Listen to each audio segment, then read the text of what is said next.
Le monde dans lequel on vit, ça vous paraît évident pour les plus jeunes, mais il va falloir vous dire qu'on est dans un monde en pleine révolution. C'est un monde qui se caractérise d'abord en ce qu'il est monde. Il est global. Ça paraît absolument évident. Il y a 20 ans, quand j'étais à la fac de droit de Rennes, on nous a proposé d'aller faire un an d'études en Grande-Bretagne. Et tenez-vous bien, l'entretien pour rentrer à la fac était assuré par un prof anglais qui venait à Rennes. C'était super. On était 200, on avait 10 places, on était 7 candidats. La semaine dernière, j'ai reçu 10 étudiants de première année et je leur ai posé la question, si on vous propose d'aller passer un an à Sydney, l'autre bout du monde, 22 heures d'avion. Alors, modulo les problèmes financiers, évidemment, en supposant que les sujets financiers soient résolus, ils sont 10. Et les 10 m'ont répondu, on y va. Voilà. Ça fait une génération, 20 ans, j'ai 47 ans, j'ai quelques cheveux blancs, ça commence. Mais voilà le changement de monde. Voilà un marqueur du changement du monde. Le t-shirt que vous portez a été produit au Bangladesh. Les chaussures que vous portez ont peut-être été designées en Californie et fabriquées en Corée. L'ordinateur que vous utilisez a été conçu en Californie, fabriqué en Chine. L'usine du monde, on dit que c'est la Chine. Ça n'est pas tout à fait vrai. Le monde est global. Les frontières se sont abaissées. Deuxième caractéristique, c'est la victoire du capitalisme libéral. Je sais, on a eu Syriza hier soir en Grèce qui a gagné. Néanmoins, Syriza, de mon point de vue, n'est qu'une façon de négocier avec ce qui est le modèle dominant. Le capitalisme démocratique libéral, il n'y a que 2 ou 3 points obscurs, points aveugles dans le monde. La Corée du Nord, Cuba, mais ils sont en train de rendre les armes.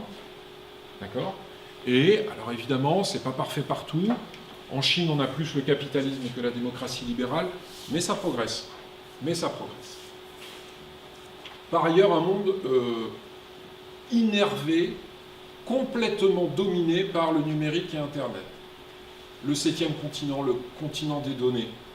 Ouais, ça paraît évident, d'accord, mais encore une fois, comparaison n'est pas raison. Je parle de mon exemple. Quand je suis arrivé en fac, alors, en dernière année de fac, il y a 20 ans, et que j'ai sorti un ordinateur portable, je me suis fait moquer.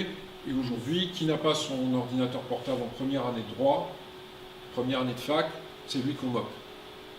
Et d'ailleurs, il ne peut même pas faire ses études sans accès, par la fac ou par son ordinateur. Et puis, c'est les outils de mobilité, le numérique, Internet, du début jusqu'à la fin de la journée. Posez-vous la question, si vous oubliez votre portefeuille, est-ce qu'après avoir fait un quart d'heure de voiture, vous allez faire demi-tour pour rentrer à la maison? Peut-être pas, mais avec le téléphone portable, si vous l'avez oublié, sûrement, vous ferez demi-tour. Donc on est partout, on est innervé de ça, et c'est un monde financiarisé. C'est un monde...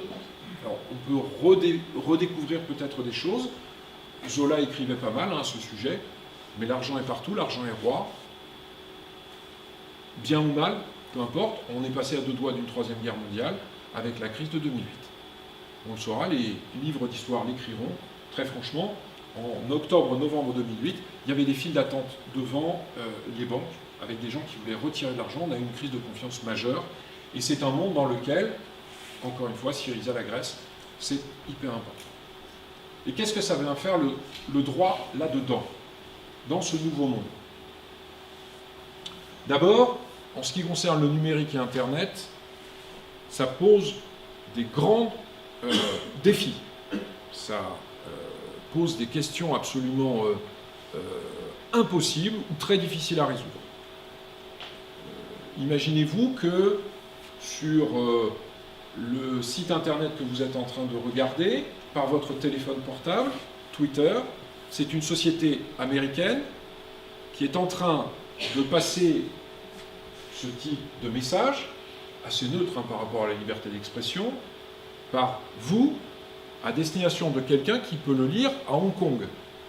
Vous imaginez le mix de droits nationaux que ça représente?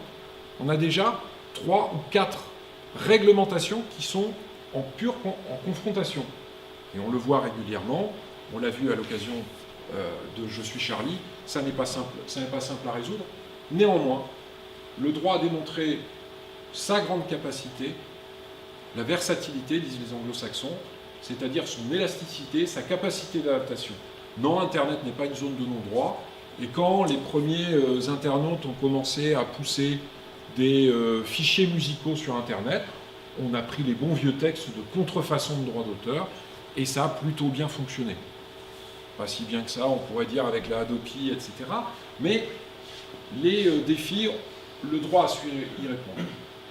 Le droit, c'est aussi consubstantiel au capitalisme libéral démocratique.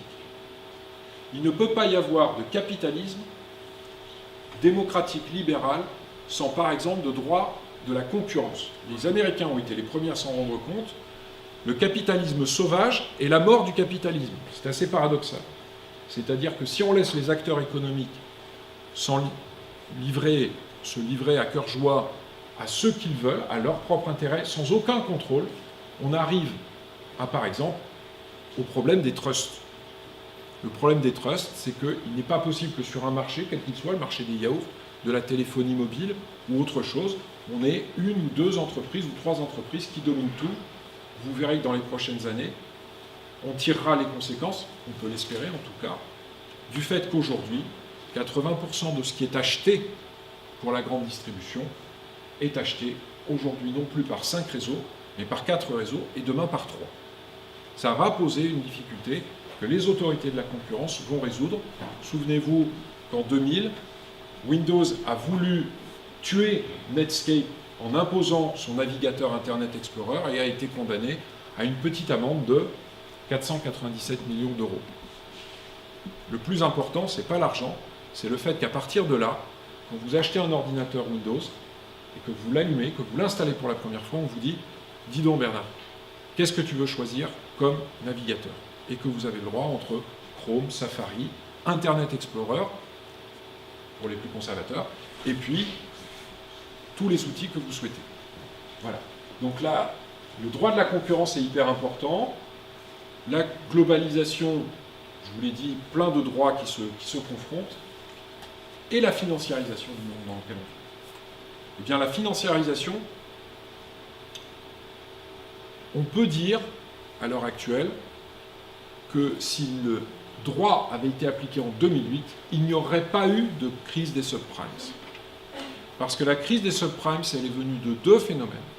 Elle est venue d'un premier phénomène qui est que les Américains se sont trop endettés pour leur maison, mais qui est que lorsque le système a commencé à tomber en domino, c'est-à-dire que les premières personnes ont dû rendre les clés de leur maison, pour parler clair, pour qu'il y ait une vente aux enchères de leur maison, on s'est aperçu que les banquiers et les organismes financiers avaient créé un système sur du sable, à chaud et à sable, car plus de la moitié des hypothèques qui avaient été consenties étaient nulles sur le plan juridique. Imaginez-vous que du jour au lendemain, à l'actif des banques, on a fait disparaître la moitié de leur actif. Du jour au lendemain, il y a plus de 200 000 habitants à Rennes, il n'y en a plus que 100 000. Simplement parce qu'on n'a pas appliqué le droit. Il y a un autre phénomène, c'est que le droit n'a pas su réglementer ces outils financiers complexes qui sont les CDOs et les swaps, mais ça c'est un autre sujet. Alors là-dedans, quelle place pour les juristes? D'abord, dans toute société démocratique, il faut des clercs. Dans toute société, d'abord, il faut des clercs. Vous connaissez l'image peut-être. Il faut des chasseurs, il faut des cueilleurs, et il faut des clercs. Ce sont les administratifs, ce sont ceux qui fixent les règles, ceux qui les appliquent. Pas trop quand même, hein. C'est la dose qui fait le poison. La société américaine est malade d'avoir généré trop d'avocats. C'est un avocat qui vous le dit. Les choses sont en train de s'améliorer.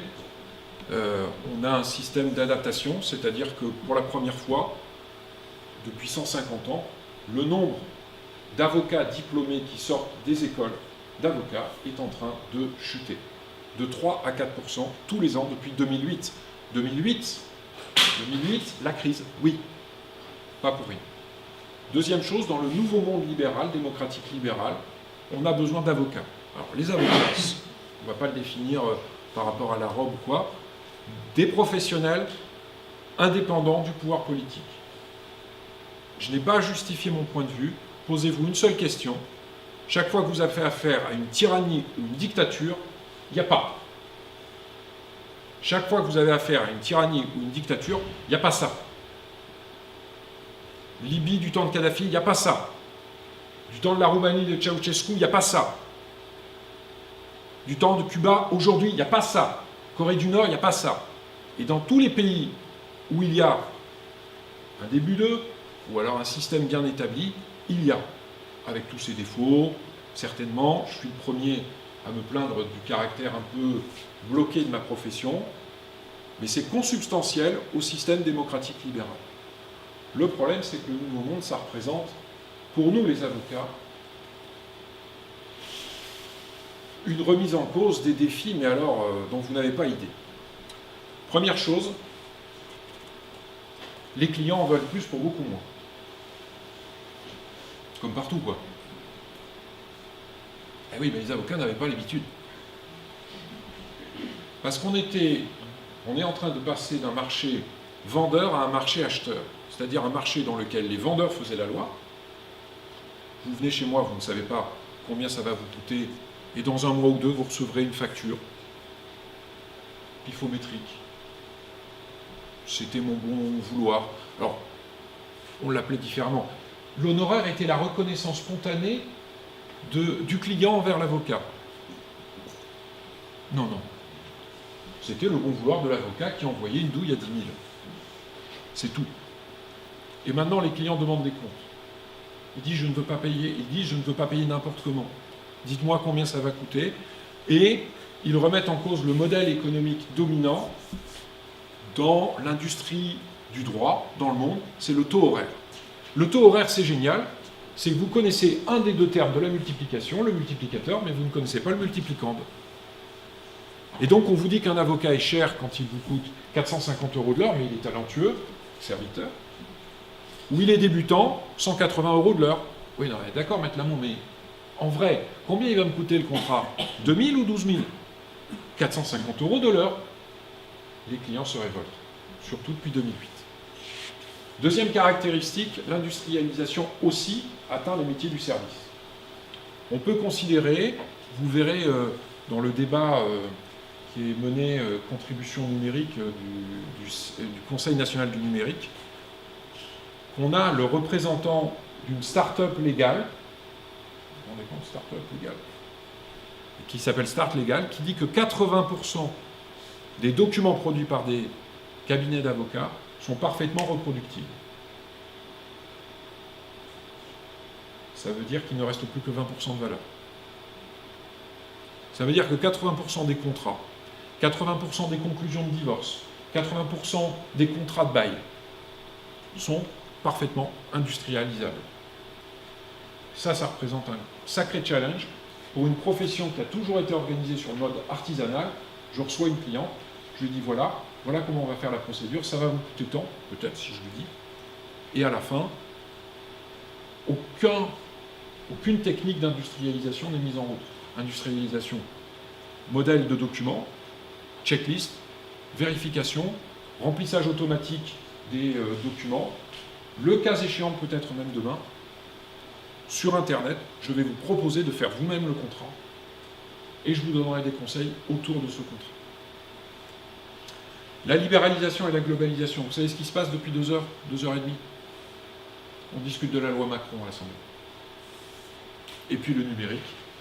Tous ces outils aussi qui permettent à des clients de donner leur avis sur des prestataires.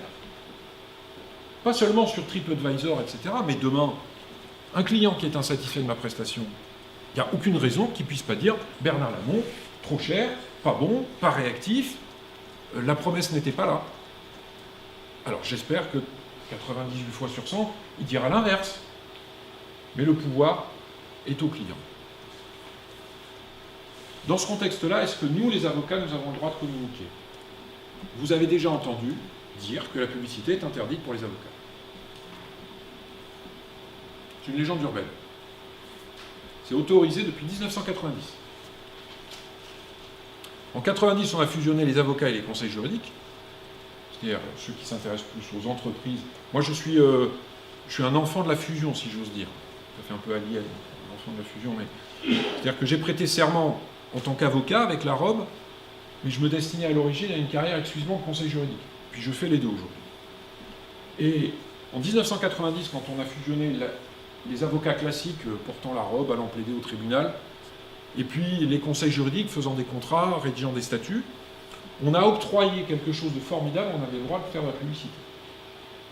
Il a fallu attendre 5 ans, 1995, pour que la première publicité paraisse dans un journal économique, Les Échos. C'était un quart de page avec le nom du cabinet, son adresse et son numéro de téléphone. Le barouf dans la profession. On n'est pas des marchands de saucisses, c'est patati, on n'est pas des marchands. Une chambre de commerce et d'industrie. C'est-à-dire qu'entre la loi et la pratique, la mise en pratique, les juristes ne sont pas les meilleurs exemples. En 2005, il y a un décret qui dit un peu plus de choses. Vous avez même le droit d'écrire à des gens qui ne sont pas encore clients. Un prospect, quoi. En termes de marketing, on appelle ça un prospect. Et puis en 2011, la Cour de justice de l'Union européenne va jusqu'à dire quelque chose d'assez essentiel, c'est que dans ce marché de la prestation de services juridiques, il est important pour le client d'avoir connaissance des prestations des professionnels. C'est rendu à propos de la déontologie des experts comptables. Le dernier code de déontologie des experts comptables leur interdisait de manière extrêmement classique, extrêmement traditionnaliste, on va dire, de faire la moindre communication, sauf les conférences et puis les lettres d'information à ses propres clients. Ça arrange pas. Enfin, si, ça permet de vendre plus de services à ses propres clients, mais pas d'aller en conquête. Et la Cour de justice dit, pour le bon fonctionnement du marché, il faut que les opérateurs économiques puissent faire de la pub. Pas de la communication, de la pub. Et donc, la Cour de justice a dit, il est interdit d'interdire totalement. Elle n'a pas dit tout est autorisé. Je ne peux pas me balader place de la mairie le samedi après-midi et avec un mégaphone en disant je suis le meilleur avocat du monde. Je le dis ce soir. Non mais, d'accord. En revanche, on n'a pas le droit de dire on coupe les ailes, c'est comme avant, et Maître Mach Pro, parce qu'il a 50 ans, et parce que quand même, il a racheté la clientèle à un avocat et qu'il a payé très très cher, c'est lui qui doit bénéficier de la rente. Les autorités européennes détruisent les rentes, essayent de détruire les rentes. Et elles ont dit, vous avez le droit de faire de la publicité. Alors, je n'ai pas attendu la Cour de justice pour créer mon compte Twitter, etc., etc. Déjà en 2005, 2007, j'avais créé un blog. Voilà, je vais vous parler modestement de mon expérience. Nous, on a le droit de communiquer, et je vais vous donner des chiffres. Au sein du cabinet, en 2014, on a ouvert 300 dossiers. 320, mais il y en a 20 qui sont des dossiers de gestion, on va dire. Sur ces 300 dossiers, il y en a 100. C'est assez impressionnant parce que c'est pas 100, c'est 98 ou 102, mais 100 qui viennent de clients déjà existants. Des gens avec qui on a fait affaire, qui nous disent « Ah, Maître Lamont, j'ai un nouveau contrat à regarder ou j'ai un nouveau procès en contrefaçon. » Pas de bol, 2 fois pour le même. Voilà. Donc 100 venant de clients existants. Et on en a 200 nouveaux contacts. Sur ces 200, on les interroge quand ils nous appellent pour la première fois, quand ils nous envoient un mail pour la première fois, et on leur dit d'où vous venez. Question totalement ouverte. Et on a 100 qui nous disent on vient soit par Internet, soit par le blog. Il faut une différence. Voilà. Et on sait que ce qui alimente beaucoup le trafic sur le blog, c'est qu'on achète des AdWords. Les avocats ont le droit d'acheter des AdWords. Vous tapez contrat informatique, si mon budget AdWords de 3 € par jour ou 5 € par jour n'est pas épuisé, je serai dans les résultats payants. Et les 100 autres? Eh bien, les 100 autres, ils nous viennent par prescription. C'est des gens qui disent du bien de nous, alors des avocats qui ne font pas notre activité, puisqu'on est spécialisé, ou alors des experts comptables. Mais que croyez-vous qu'il arrive lorsque un chef d'entreprise téléphone à son expert comptable et lui dit tu connais pas quelqu'un, j'ai un problème de licence de logiciel. Avant de décrocher son téléphone et de m'appeler de la part de monsieur machin, expert comptable, il va voir ça, il va voir ça, il va voir ça, il va voir ça. Son premier interlocuteur étant évidemment mon ami Google. Et donc, notre manière de communiquer, ça les rassure sur le fait que notre offre de valeur, elle est bien là. On est spécialisé, on fait ça, etc. Voilà. On est arrivé au bout des 20 minutes. Donc j'ai terminé mon topo, pour rester dans le format TED. Voilà quelques idées aussi de l'adaptation au nouveau monde. Aujourd'hui, on produit beaucoup en reconnaissance vocale. On fait de la gestion électronique de documents. C'est un grand mot, hein. On scanne. D'accord? C'est déjà pas mal. On fait de la vente au forfait. On reçoit le client, on lui dit ça sera 3 000. Quand on propose un forfait, il y en a 8 sur 10 qui disent OK. Vous croyez qu'ils sont fâchés, les 2 qui ne viennent pas? Ils sont contents. Et ils reviennent. On essaye de gérer. Donc aujourd'hui, je peux vous dire que si vous voulez faire un procès en diffamation sur Internet, c'est 20 000 €. On en a fait 3. On a perdu notre chemise. Maintenant, le deal est clair. On dit du mal de vous sur Internet. J'ai obtenu un excellent arrêt de la Cour d'appel de Paris. Cocorico, hein, perso, c'est 20 000 €. Si vous n'avez pas ces 20 000 €, je suis navré de vous dire que le droit français de la diffamation ne vous permet pas d'obtenir gain de cause. Voilà. C'est de la gestion. Vous êtes plus clair? Pardon. C'est pas ce qu'il y a de plus clair. C'est tellement compliqué comme procédure qu'un dossier, c'est 150 heures de travail. Et donc c'est 20 000 €. Le savoir, le client est de plus en plus savant. Les gens qui viennent nous voir aujourd'hui, il y a 10 ans, ils venaient nous voir pour avoir une photocopie d'encyclopédie juridique. Aujourd'hui, ils arrivent et ils me disent « Bon, alors l'arrêt de la Cour d'appel de Paris d'il y a 2 ans, est-ce que l'arrêt de la Cour de cassation rendu il y a 15 jours, il n'est pas... Ouf ! Et vous êtes juriste de métier? Non, je suis ingénieur informaticien. Mais j'ai passé 1 heure sur Google. » Et le client est devenu de plus en plus savant. Et comme disait le monsieur qui s'habillait comme moi, une dernière chose. Nouveau monde, avocat. Demain, on lance notre nouvelle identité visuelle, notre nouveau nom de cabinet. C'est très étonnant. On s'appellera Nouveau Monde Avocat. Merci beaucoup.